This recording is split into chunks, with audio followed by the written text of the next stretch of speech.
So this is the dried algae product. After we dry it, we grind it up into powder, and then we extract the oil out of it. That oil is then refined into diesel fuel or jet fuel.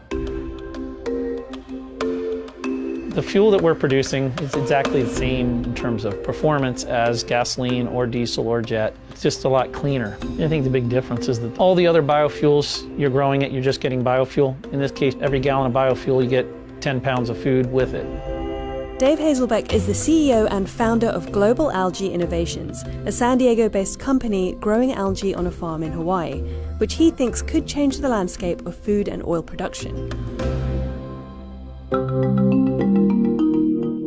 There's studies that show with algae grown to replace a large percentage of the animal feed, you could actually solve global warming to a large extent simply by doing that. Second thing is that the leading cause of global water impairment is runoff from agriculture. When we grow algae, there's no runoff. All the nutrients are captured in the algae. Environmentally is for deforestation. The leading cause of deforestation is for food production. With algae producing 40 times more per acre, that means if we plant 1,000 acres of algae, that's 40,000 acres of crops that don't need to be planted. So the work here we're doing is extremely important. The world desperately needs algae biofuels and algae protein production. It's going to have a big impact economically. It's going to have a big impact on reducing poverty, improving standards of living, because it'll create jobs and revenue in rural areas. That's why I decided to start this company, so that it could happen quickly, because it's too important for the world for it not to happen.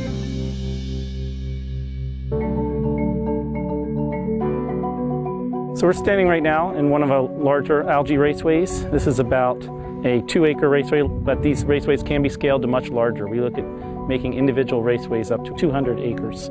And this is next to a power plant. It's unique because that allows us to capture carbon dioxide and avoid that discharge and reuse it, and that prevents it from going into the atmosphere and causing global warming.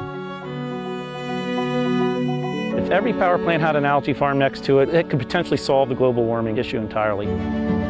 In simple terms, algae is fairly easy to grow, and it's able to flourish just about anywhere, whether it be freshwater, seawater, or brackish water.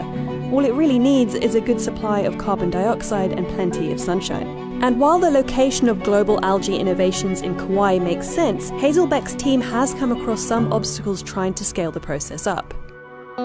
You can see with all these tremendous benefits, why aren't we doing it now, and why hasn't it been done? The problem is that the costs are too high throughout the entire process. And so it really requires hundreds of innovations throughout the entire process in order to reduce the cost, because it was about 10 times too high.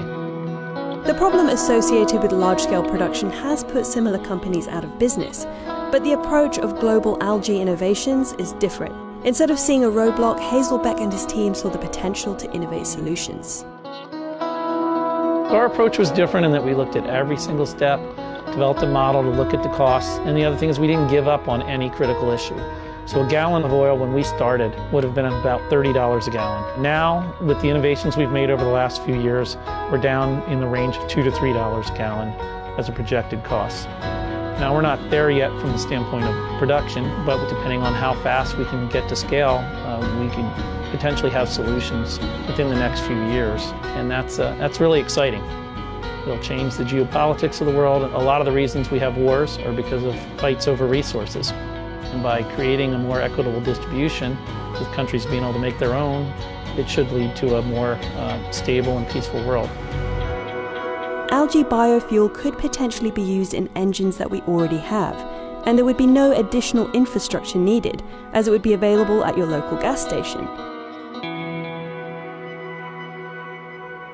As we develop technology, we plan to partner with lots of people to have it expand in other areas. We're not trying to be the only company doing this, because we're in it because of the impact. I always talk with our team, what they're doing is going to change the entire world in the sense of both the protein and the oil production, because both are desperately needed.